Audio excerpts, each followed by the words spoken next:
दोस्तों, आज की इस वीडियो में हम अंकुर वारिको की जीवन कहानी को जानेंगे, इसलिए इस वीडियो को एंड तक जरूर देखिए।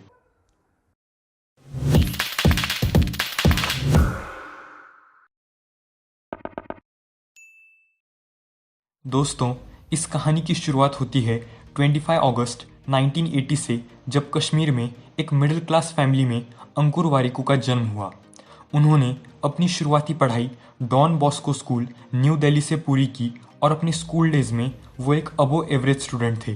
कभी जिंदगी में फर्स्ट नहीं आया, कभी भी क्लास में फर्स्ट सेकंड थर्ड भी नहीं आया। मैं हमेशा वो 5th to 10th वाला स्टूडेंट था जो ना ही ऊपर है ना ही नीचे है, कहीं बीच में है, मंडराता रहता है। मैं उससे खुश था।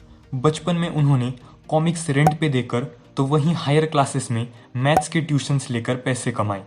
अंकुर को बचपन से ही साइंस और एस्ट्रोनॉमी में इंटरेस्ट था, इसलिए उन्होंने अपने सक्सेस के लिए एक 3 स्टेप फॉर्मूला बनाया। नंबर 1, यूएस जाकर फिजिक्स में पीएचडी करना। नंबर 2, नासा को ज्वाइन करना। और नंबर 3, मार्स पे जाने वाला पहला इंसान बनना। अपने स्कूल डेज से ही अंकुर ने अपने इस गोल को अचीव करने के लिए काम करना शुरू किया। उन्होंने 12th स्टैंडर्ड के बाद आईआईटी के लिए एंट्रेंस एग्ज़ाम दी, लेकिन उनका आईआईटी में सिलेक्शन नहीं हुआ। इसके बाद उन्होंने हिंदू कॉलेज दिल्ली यूनिवर्सिटी में बीएससी फिजिक्स के लिए प्रवेश लिया और यहीं से उन्होंने अपनी मास्टर्स पूरी की।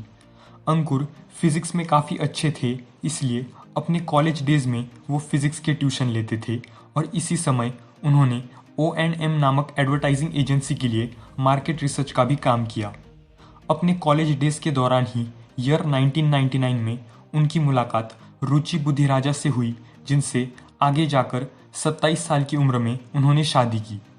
फिजिक्स में मास्टर्स पूरी करने के बाद अंकुर ने यूएस के best physics university Princeton university के लिए अप्लाई किया, लेकिन उनका सिलेक्शन नहीं हुआ। इसके बाद लकीली मिशिगन स्टेट यूनिवर्सिटी में फुल स्कॉलरशिप के साथ उनका सिलेक्शन हुआ। अंकुर के पिताजी ने 55,000 रुपीज़ का लोन लेकर उनके 1 वे यूएस फ्लाइट टिकट के पैसे भरे थे। यूएस में अंकुर क्लास के टॉपर और अपने टीचर्स के फेवरेट थे। इसी दौरान उन्होंने कभी डोमेन नेम्स बेचकर तो कभी इंडिया से बुक्स को सस्ते दामों में लेकर यूएस में बेचकर पैसे कमाए, जो कि बाय द वे उस समय इलीगल था।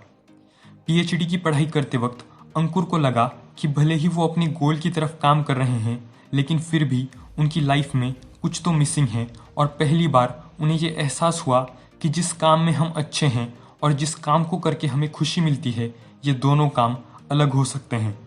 And for the first time it struck me that what you're good at and what makes you happy would be two entirely different things. इस रियलाइजेशन के बाद अंकुर ने वापस इंडिया आने का फैसला लिया। अपने पेरेंट्स के मना करने के बावजूद भी वो अपनी पीएचडी प्रोग्राम को छोड़कर वापस इंडिया आ गए और 24 साल की उम्र में उन्होंने अपनी लाइफ को रिबूट करने का फैसला लिया। क्योंकि वो नहीं जानते थे कि उन्हें आगे क्या करना है, इसलिए अपने दोस्तों की राय लेकर उन्होंने एमबीए करने का फैसला लिया। Indian school of business Hyderabad से एमबीए करने के बाद उन्होंने बिजनेस कंसल्टिंग का काम शुरू किया। इस काम को करते हुए उन्हें बिजनेस वर्ल्ड के बारे में काफ़ी कुछ सीखने मिला। इसी दौरान उनके एक दोस्त ने उन्हें अपने स्टार्टअप secondshadi.com में मदद करने के लिए कहा। अंकुर डे टाइम में अपना कंसल्टिंग का काम करते थे और रात को अपने दोस्त की मदद करते थे। ऐसा करते करते उनका ये स्टार्टअप सक्सेसफुल हुआ। आगे जाकर उन्होंने कई ऐसे वेबसाइट्स पर काम किया, जिनमें से गाड़ी.com सबसे ज़्यादा सक्सेसफुल हुआ और गुआईबिबो ने इसे खरीदा।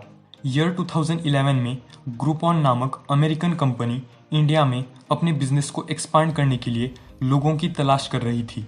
अंकुर ने ग्रुपॉन के साथ कांटेक्ट किया और इंडिया में उनके बिजनेस को संभालने का काम किया।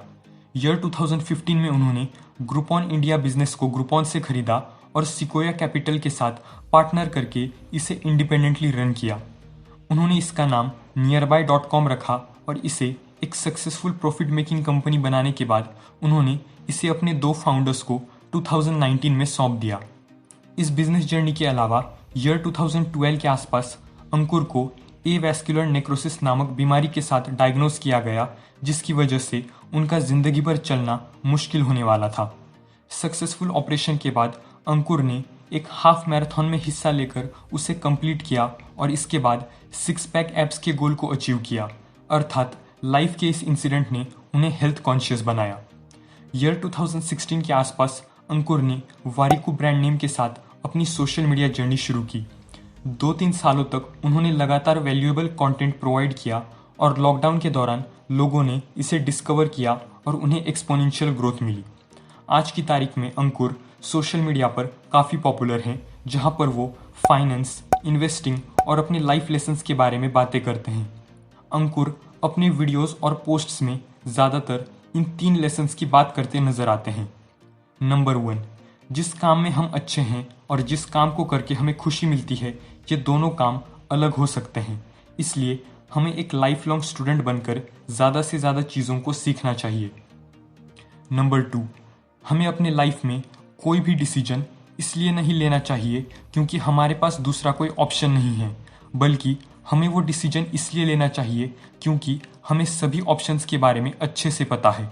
अर्थात make sure all the choices you make in life come from a point of awareness and not ignorance.